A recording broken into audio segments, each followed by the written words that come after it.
Um, Welcome to the Stuart Aaronson Memorial Breakfast. All of us at Brotherhood wish we were in the meeting hall serving you bagels, lox, and eggs. Hopefully soon we will all be able to be together in person. During the question and answer portion of the program, please raise your hand and Steve Kahn, who is the host this morning, will call on you. Our speaker this morning began her career in education in New York and now is the Commissioner of Elementary and Secondary Education in Rhode Island. I'm sure, like all of us, the COVID-19 pandemic has greatly altered her workload. Please give a warm Brotherhood welcome to Angelica Infante-Green. Commissioner, the floor is all yours. Good morning. Good morning. Morning. Well, I'm going to walk you through a couple of slides. As you probably know, when I came here, it's been a year and a half already, which is pretty incredible. There were some terrible stories about Providence and Rhode Island's education system in general. But in the last 7 months, we've been able to turn that around a little bit. So we were one of the few states that were actually able to go distance learning in March. We took a week off, we changed the schedule, and we went distance learning. These are some of the articles written about us, about the work that's happened. We've been able to reopen schools, which has been a heavy lift. What was interesting about the coronavirus for me was that the first case was in a parochial school, and we shared the bus, the statewide bus, with the public school. So we quickly learned that we could not work alone. It just could not happen. So we ended up having meetings with our public schools, our charter schools, independent schools, parochial schools, yeshivas. So we all worked together to really put a plan in place for how we would reopen. And I think that's historic for Rhode Island. It's actually historic for most states. So we're pretty proud of that work. Not to say that it was perfect. None of it is perfect. We're in a pandemic, but I think we've made the best of a terrible situation. When I first came here a year and a half ago, I didn't understand what made Rhode Island special, and I do now. And it's the ability to actually work together to get things done. In March, many of our districts were at 50% connectivity. So at this point, we're at 98%. So many states said it wasn't equitable and they just did not teach. Our neighboring state in Massachusetts did not reopen for a very long time. So we take pride in that. That tells me that we can do anything we set our minds to do. So that's where we are as of today. So let me tell you a little bit of what we've done so far in order to reopen. We've worked with our local LEAs to provide, every district and every school had to create a plan on what distance learning would look like. Even though we were able to provide it in March, there were a lot of things that we could do better, a lot of things that we've learned along the way that puts us in a better place to do better. So that was our expectation. We asked all schools to have isolation rooms for asymptomatic students.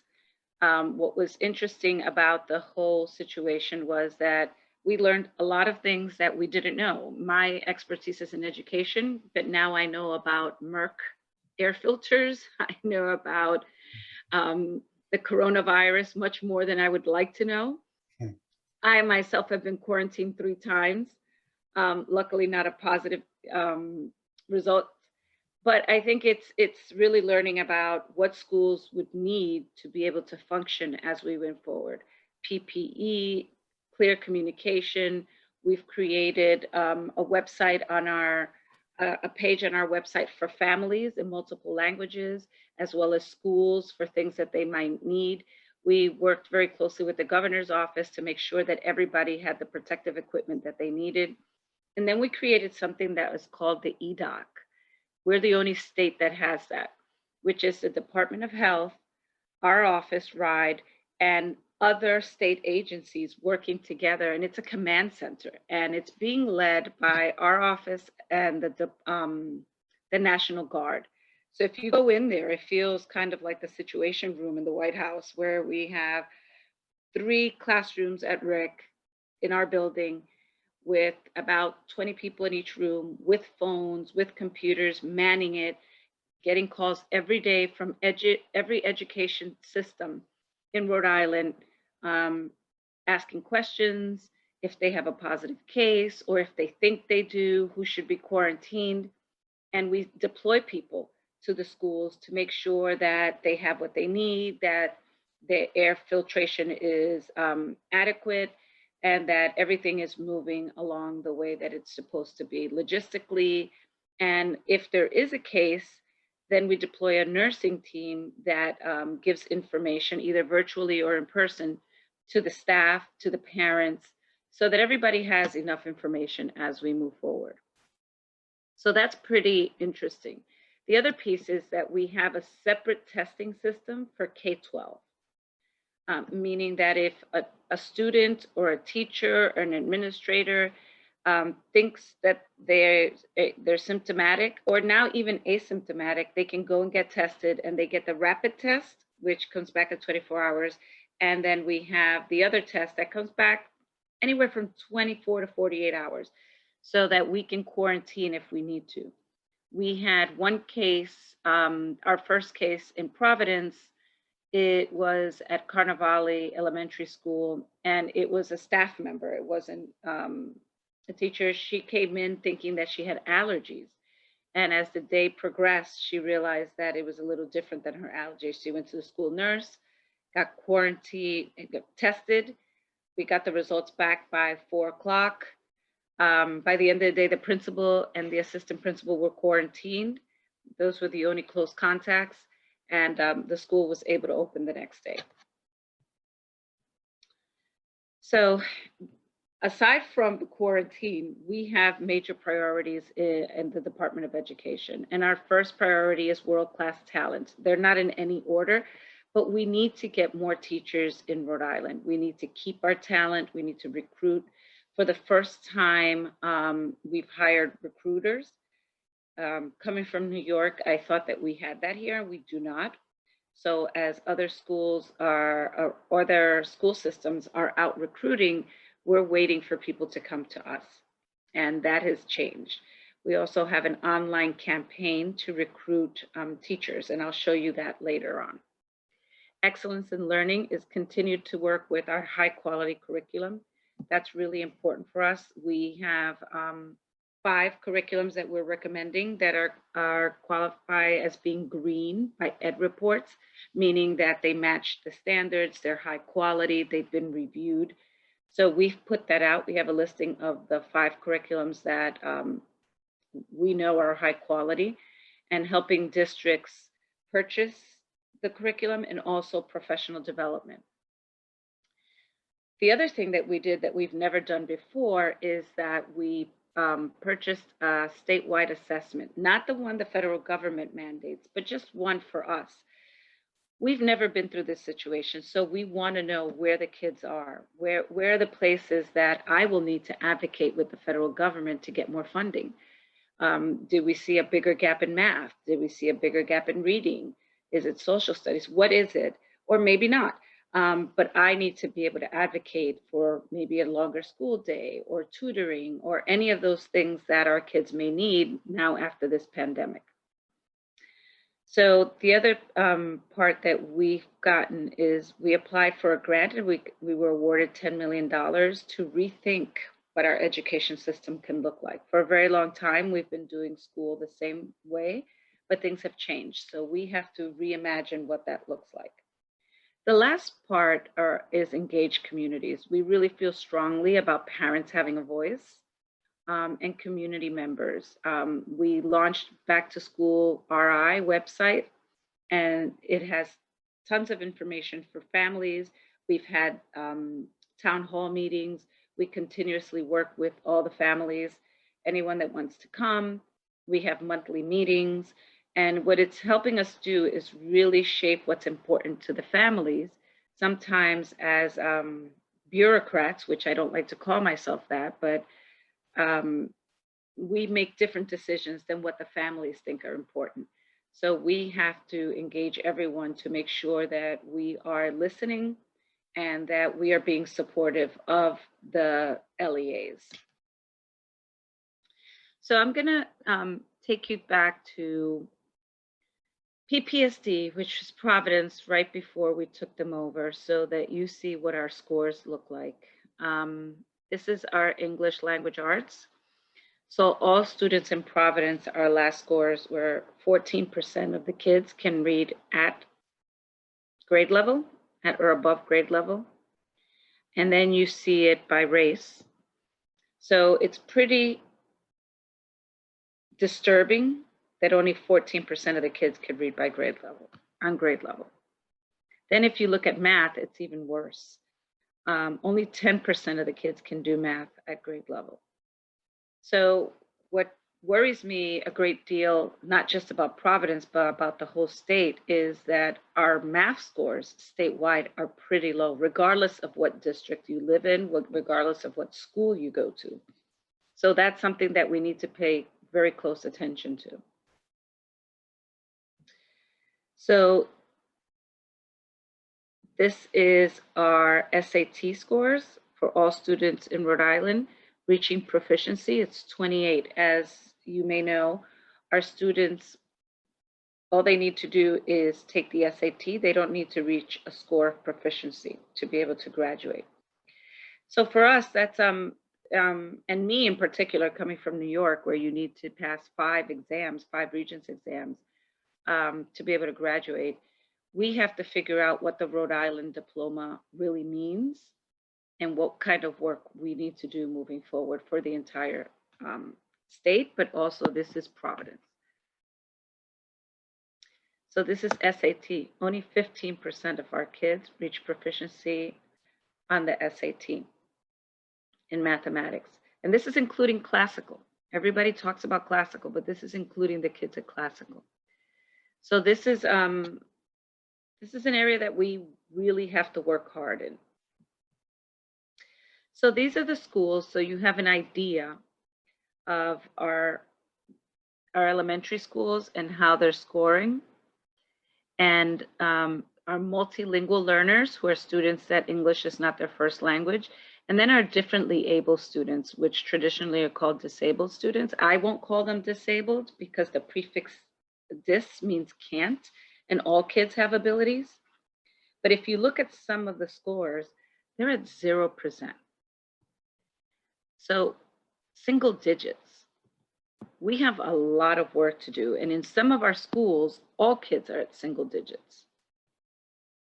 So it is very, there's a lot of work to be done, a lot of work to be done.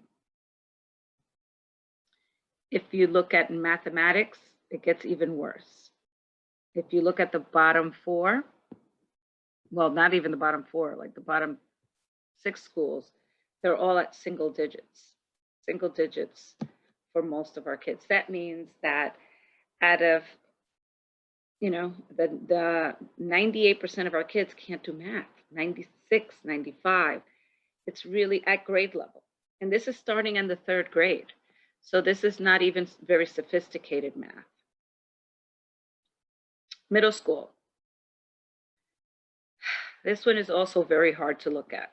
If you look at the proficiency rates of our middle schoolers, of all the kids, if you see, they're pretty low. And then if you look at our multilingual learners and our students that are differently abled, this is a real problem. This is what keeps me up at night. How do we really change course? And curriculum matters. And I'll tell you a little bit about what we've done and what are the things that I've seen since I've been here. So math, it gets worse again.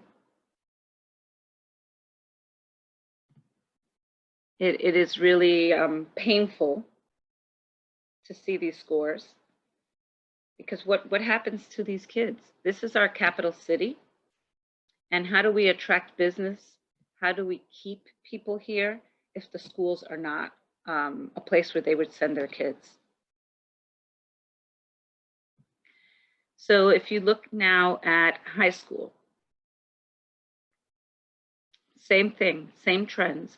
And one of the interesting things is right before the pandemic and even after the pandemic, I've had an opportunity to speak to almost all the teachers in the schools and the students. I've had coffee hours. I've gone to the schools. I've had coffee hours virtually. And the kids, the students themselves will say, we don't feel ready to be in high school. We don't feel ready. Middle school kids will tell us that their math. I walked into a middle school right when Harrison Peters arrived, where they were actually, I don't have, my son has my phone, but the kids were adding 6+4 in a 7th grade class. And I asked the teacher, what's going on? She's like, well, that's that group. So I walk around to the other group and they're doing double-digit addition, and the kids couldn't do it. They could not do it. And I sat there with one of the students. I showed him how to do it, and at the end he could. But this is middle school. This is not what they should be doing in middle school. So the expectations are pretty low. So the outcomes that we're getting are pretty much what we expect from the kids. So this is the same thing if you look at math, even worse. And if you see classical, which is the school that we are very proud of, not even all the kids have reached proficiency. So this is something that's very disturbing, and I think with the pandemic we've sort of forgotten, but this keeps me up at night, every single night, when you look at these scores. And if you look at the bottom, Alvarez High School, and you see the international studies, 0%, none of the kids reach proficiency. And for me, the expectation with classical, this is a screen school, is that all the kids would reach proficiency. So we just have a lot of work to do. I don't know if I can show you this. Nope. Oh, sorry. So we started this commercial. We created a commercial online. If you go to YouTube, you know those annoying little videos that you have to watch before you actually watch the one you want to watch? So we have one on there that's attracting teachers to Rhode Island. So it's pretty exciting. We've gotten more vacancies filled than ever in Rhode Island. So we're excited about that. And right now, currently, we have a pool of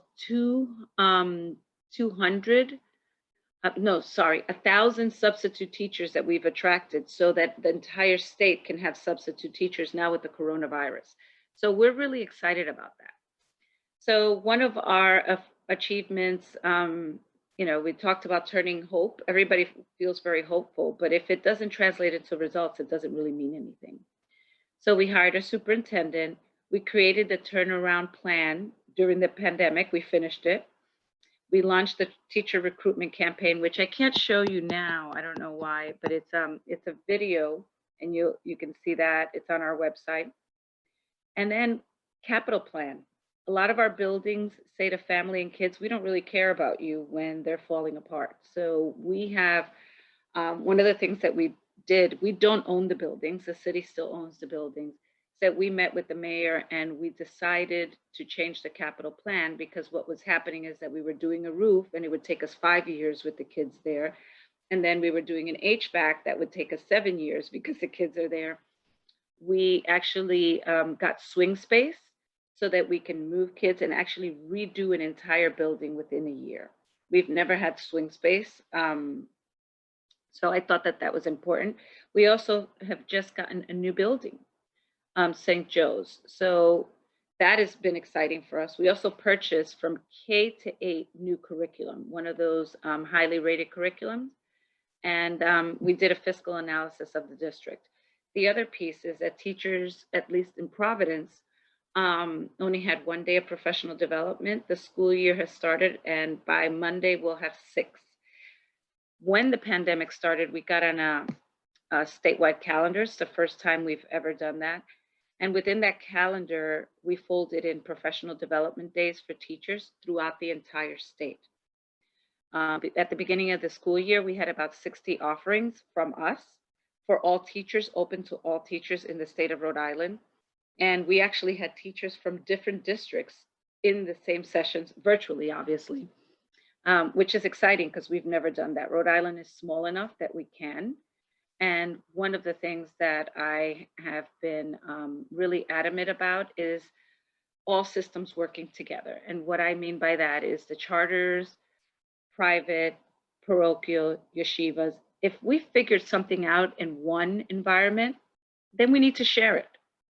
I don't care about politics. I don't care about any of those things. I care about our kids learning and learning best practice. My son has autism and he goes to the Wolf School, and I've asked them to put some videos together that we could share publicly on how to really do OT virtually, PT, which is a struggle in many places. So that's where we are. This is what I wanted to share with you. One of the things that we did do this year in Providence in particular is that we wanted every high school senior to have the opportunity to go to college, get a high school diploma that senior year, and go to either CCRI or RIC virtually and have those credits so that when they go on to college, they could either transfer those credits or continue to go there. Unfortunately, we were only able to offer that to 1/3 of our seniors. Only 1/3 of our seniors qualified. That's including classical, because they didn't have 9th grade math on the SAT. So that's the part that I feel most responsible, because I have less amount of time with those kids. So we have to figure out what to do with them very, very, very quickly. And we do have to get curriculum at that age level for the high school students. And one of the things is that we're working with XQ, which is run by Lorraine Jobs, Steve Jobs' wife, that gave money to the entire state of Rhode Island so we can reimagine what high school can be, that we can get our kids really prepared and that our diploma means something, and that we can do different things for them so they can get a certification as they're getting their high school diploma, that they can take credits, that they can do some courses online, not all of them, that they could have some flexibility so that some of them can be taught by some college professors from MIT or different places. So we're looking at all those things as we move forward to really bolster up what education looks like in Rhode Island. So, any questions? I won't quiz you on the proficiency rates.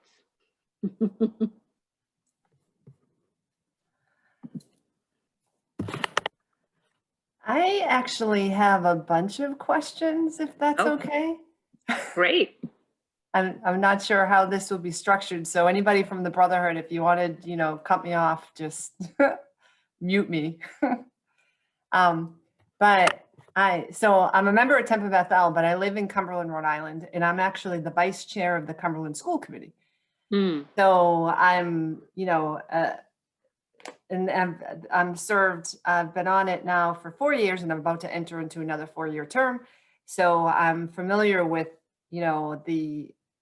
how we approach achievement in Cumberland and how we have approached the reopening of schools in Cumberland, which has gotten some negative publicity, I think unwarranted, but but my question, a few questions I have, but the first question is around the achievement scores and the low scores.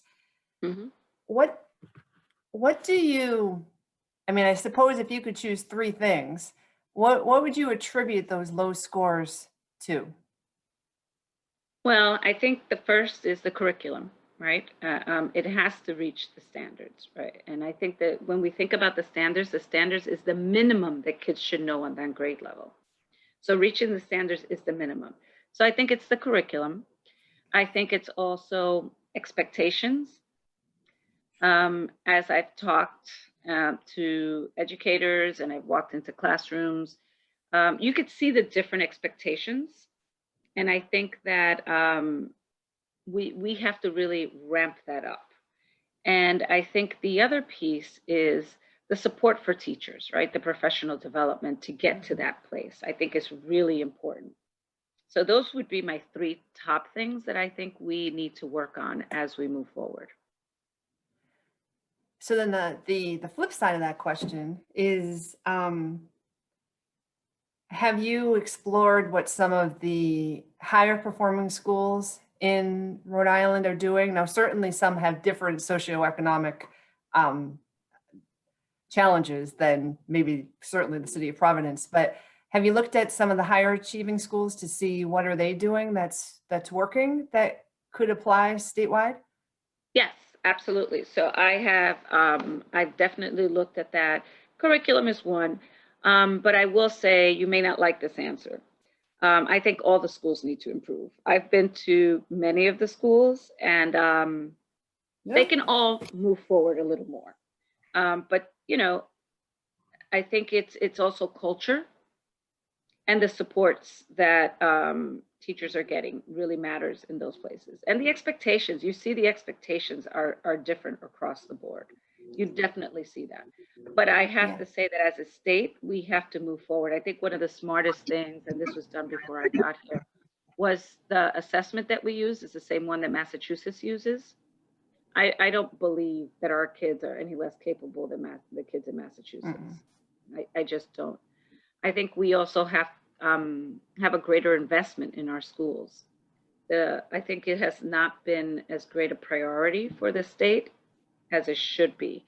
And now I'm very worried with the financial crisis that we're going to be walking into, that schools will be hurt by that situation.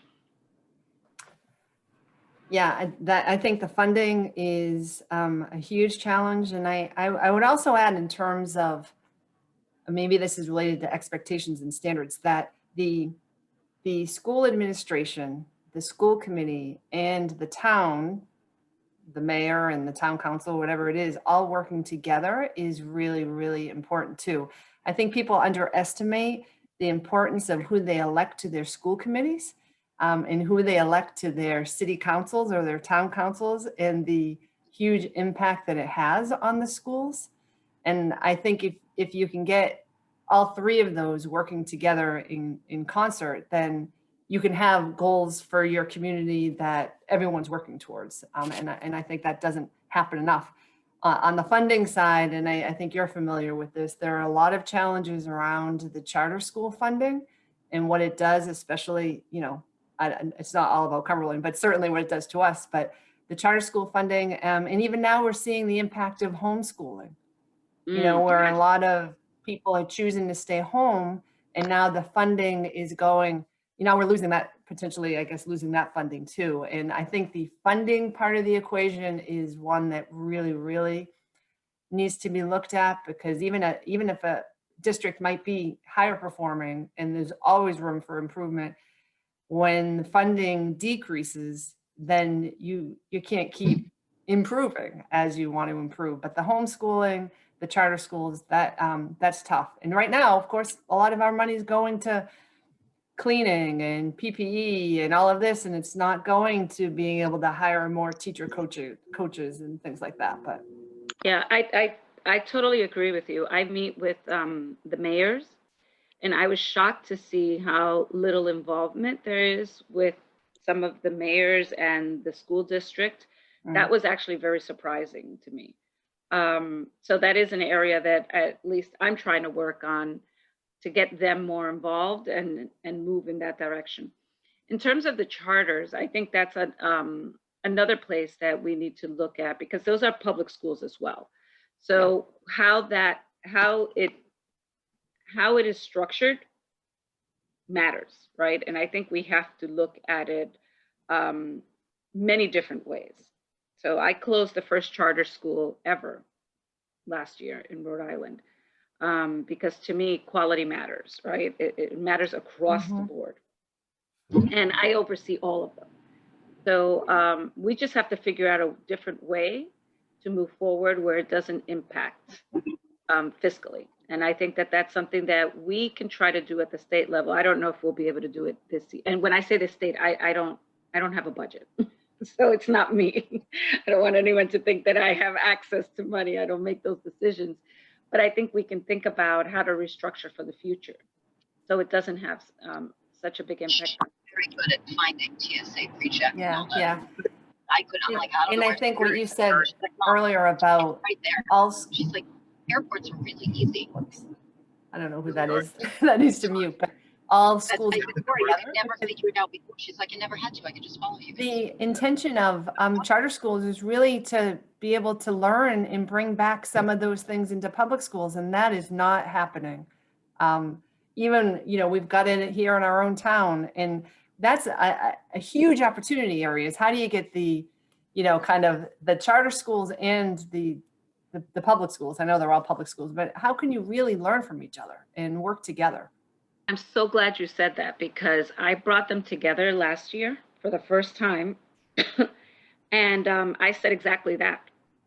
If somebody has created something or is better at something else, then we need to learn from one another. We sat down with all the superintendents, all the charter leaders, and we said, okay, let's look at our data. What does each one of us do well, and how do we share that? It's not okay. It's not okay, right? Status quo is not okay. And you are right. And that is my expectation of the charters and vice versa, right? I think that is what we need to do because it was created for innovation and for learning and incubation. And that has not happened. It has been so political that we haven't used charters for their intended purposes. And I intend to change that. I really do, because I really, to me, it's about the community and the kids, and it needs to go beyond our adult agendas and what we believe. It just really needs, there was a purpose for them. Yeah. I agree. Thank you. We have another question, Linda. Hi, Commissioner. Hi. You mentioned excellence in learning. I feel like the public schools are teaching to the average students. What, if anything, is in place for the kids that are at the top end of proficiency? Not much. No, there isn't much. I have to say that there isn't much. And that's something that we need to work on. That's why I said, what does the diploma mean from Rhode Island, right? And I think that we are not meeting the kids where they are, and that's hard work. And we have to teach teachers how to work with all kids on the spectrum, because they teach to the middle. They don't really teach to the high achieving or the low achieving. It's usually the middle. It's hard. It's not an easy thing to do, and it requires training. So that's some of the work that we will be doing. Is really how do you differentiate? I think we all talk about it, but very few people know how to do it. So that's something that we're also looking into. Unfortunately, COVID has made this an interesting year. But you know, there are things that we have in the works moving forward. When I mentioned that we got the $10 million grant to rethink schools, that is also part of that. It's how do we really differentiate? Do you have any recommendations? My son is like 2 levels above in math, and he's being forced to sit through Google Meets when his STAR assessment shows how proficient he is. And his teacher said for his grade, he has to sit in an hour and a half math Google Meets, which is a total waste of time. Why? What district? This is in Cranston. Do me a favor, send me an email.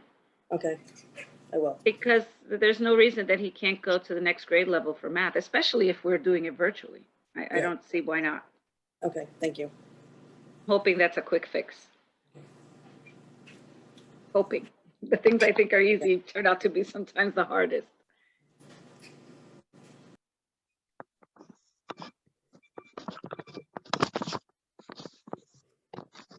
Any other questions? Commissioner, I have a question. Hi. Hi. For being here. And I was very excited to see that you were talking, and thank you also to the Brotherhood. I just wanted to say I had the opportunity of working with Stuart Aaronson, and whose name this your talk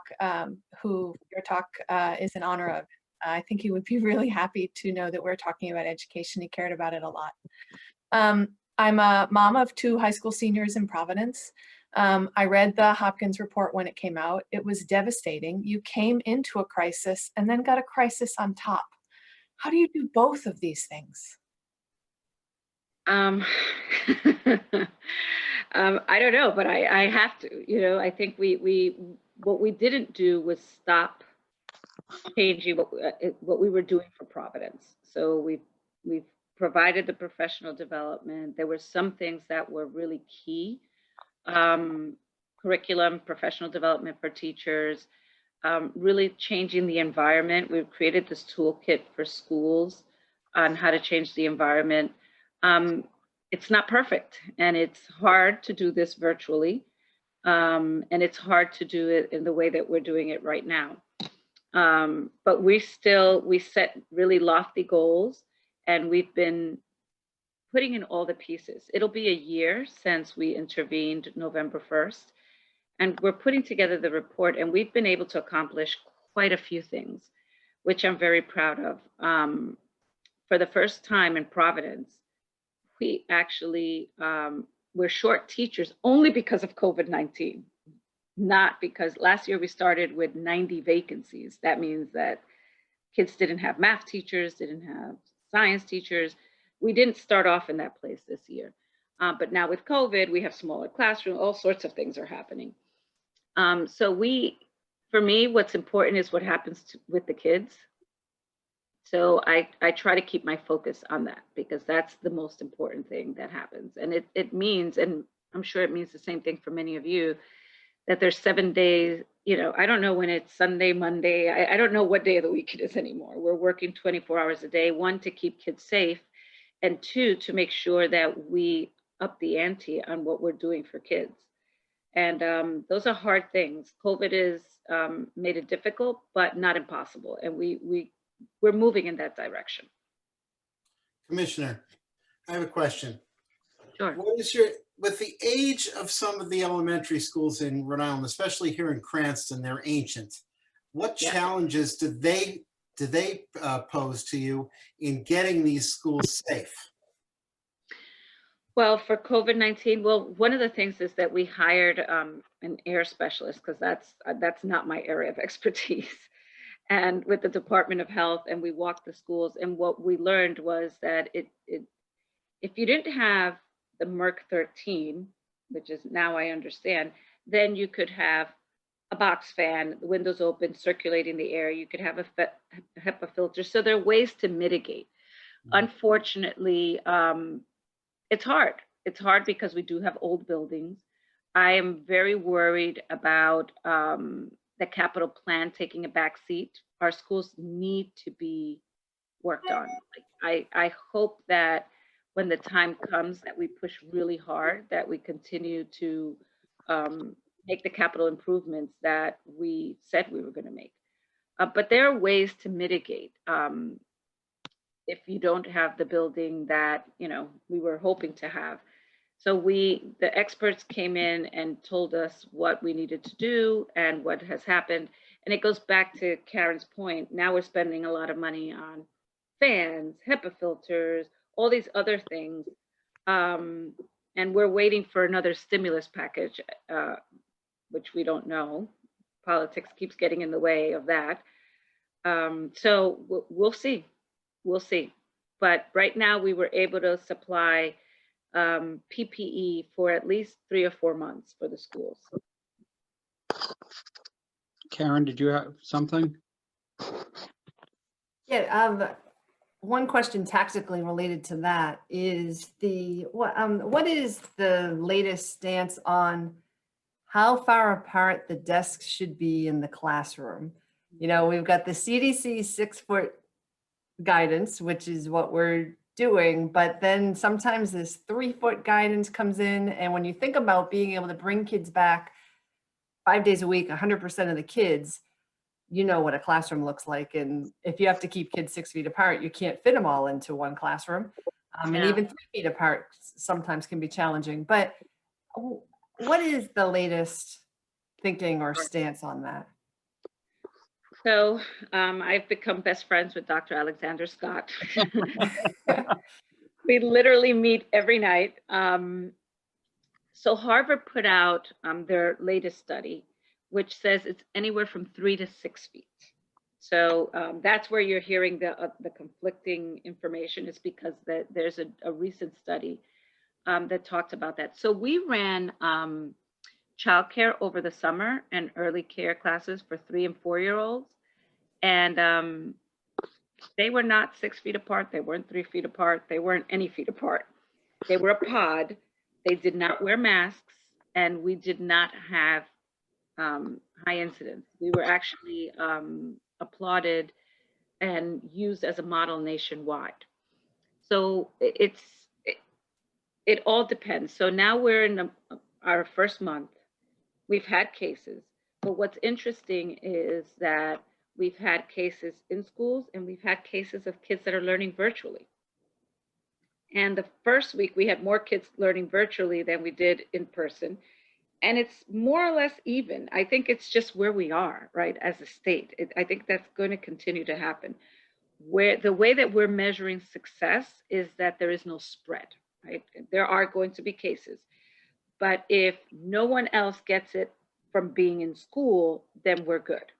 And we are, what we're doing is being very cautious. I shouldn't say what we're doing. What the Department of Health does with the contact tracing is that they determine who is a close contact, and a close contact, so that you all know or refresh your memories, is being with less than 6 feet, right, for more than 15 minutes. And that you are having that close contact. That 15 minutes is a long time for that to happen. And kids are usually, we've asked schools to have them facing forward, so they're not like facing each other.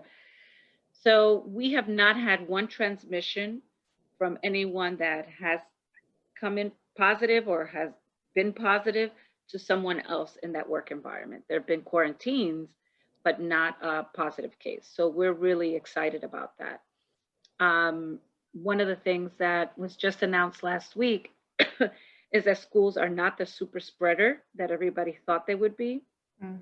That it's really not so much the kids. The kids wear the mask, the kids are okay. It's the adults, right? We have a little more trouble with transition. I can't tell you how many adults I have to say, put it over your nose, those kind of little things, and wash your hands and do all those kind of things.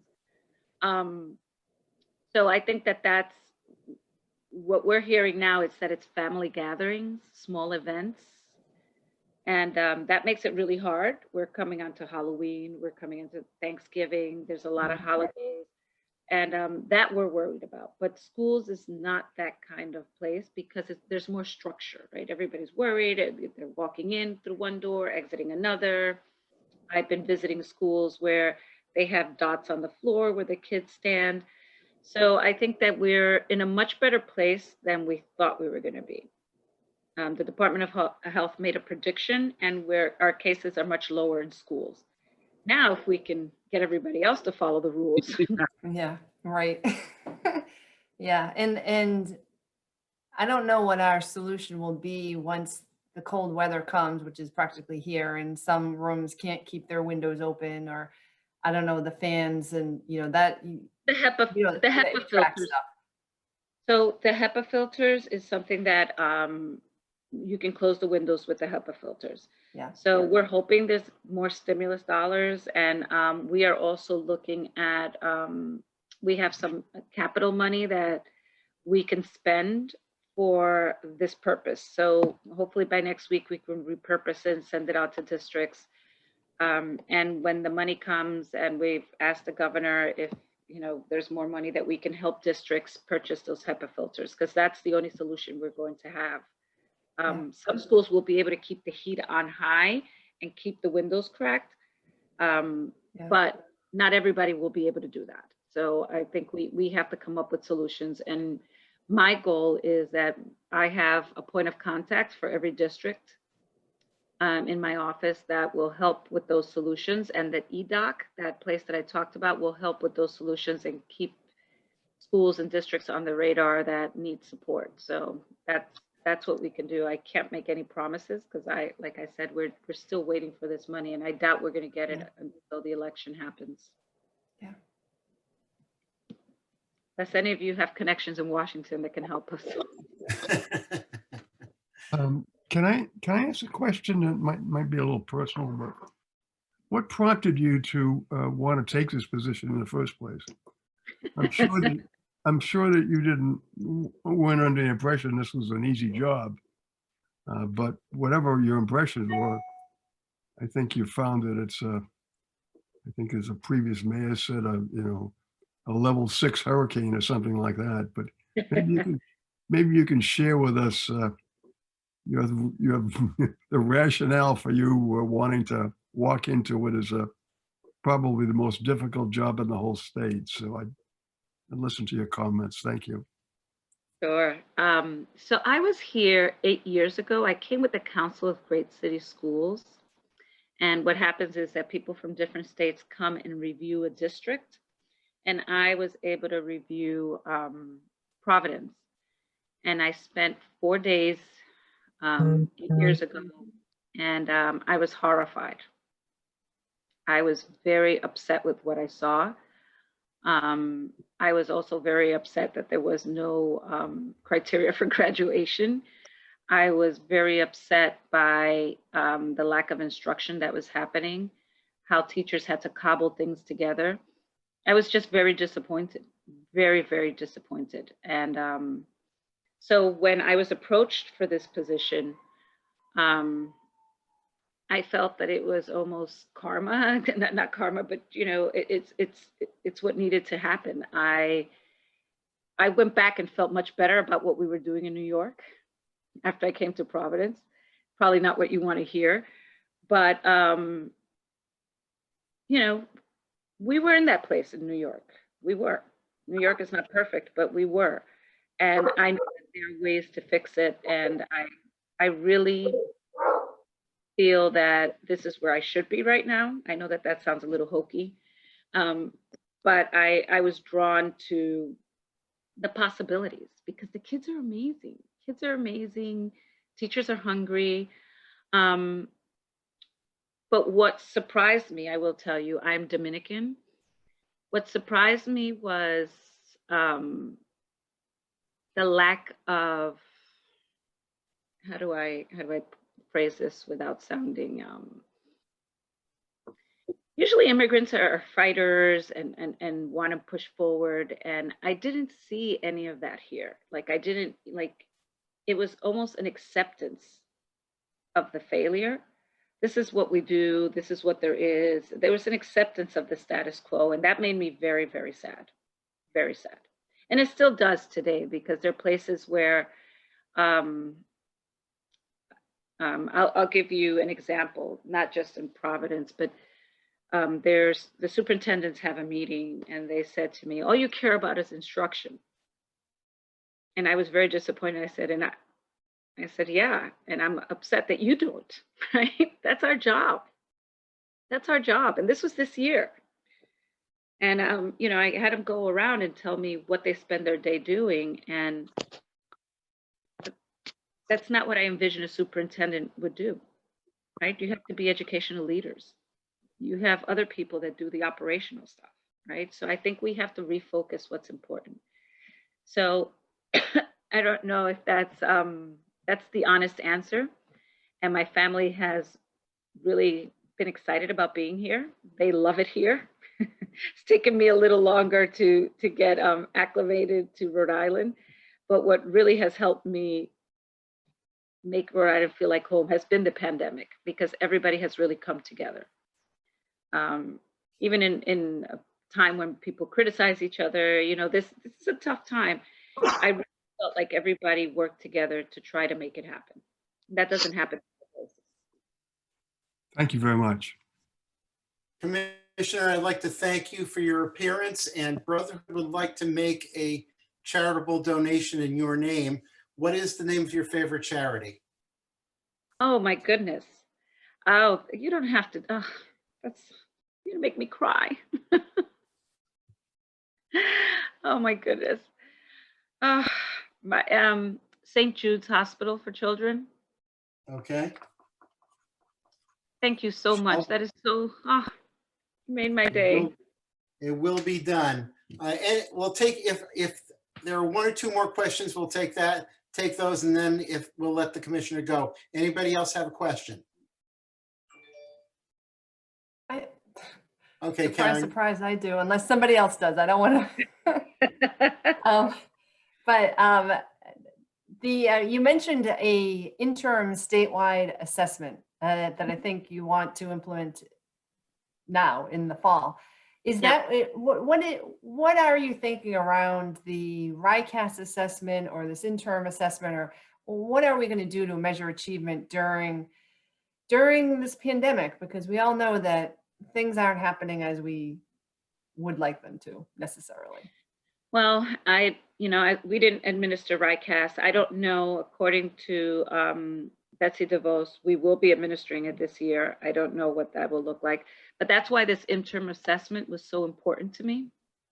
And we're paying for it for all the districts so that we have to know. I want to know where our kids are. I have to be able to advocate, and I have to be able to get the supports that the districts need. And the only way to do that is to really measure where our kids are. So that will be happening in the next few months, and we'll see. And my job is to make it public and to make sure that everyone here and everyone in the state helps me advocate, because I'm just worried that when cuts come, they will cut education. Yeah. Okay, that's good to hear. And one last thing, I thought that was my last thing. What you mentioned about your meeting with the superintendents, and I think they might have this in Massachusetts, and I don't think we have it in Rhode Island, which is a consistent superintendent evaluation. And how a school committee evaluates their superintendent. And, like you said, there's the operational side of it, but what is the focus on the instruction and achievement and all of that? Do you have that kind of I know you have so many things on your mind and so many things to do, but I would say that would be a big help for school committees to have, some good guidance around that. Okay, I can look into it. I have not looked into it, but that makes me very happy to do that. Yeah. Because I really think we all have a responsibility to do a better job. All right, Yep. and thank you so much. I think the role that Rhode Island has taken, and maybe it's because we're so small and we can do it, has really been helpful. I think helpful at times. It's a crazy time, so not everything's perfect, but it has been helpful. I have friends who are teachers in Massachusetts, and every district is different, and they're all handling things in different ways. And it's so nice to at least have a consistent approach in Rhode Island, and I think it's helping us, really, really helping us. So thank you for everything that you're doing. Thank you. Thank you, Commissioner. And our next Brotherhood event will be January 24th of 2021. So watch the shofar for details. And I want to, on behalf of Elliot Pritikin, the president of Brotherhood, I want to thank you for attending, and be sure to tell your friends that they missed a fantastic presentation by the Commissioner. And Commissioner, enjoy the rest of your weekend. Enjoy any time you have off. And I think we'll sign off now. So thank you, everyone. Thank you for your time. Thank you, Commissioner. Thank you, Brotherhood. Thank you, Brotherhood. Thank you, Commissioner. Thank you. Enjoy your Sunday. Patriots have to win. Bye. Thanks all. Thanks, Barry. Thanks, Mel. Thanks, Steve. No worries. Yeah, that's the problem with joining early. Bye, everyone.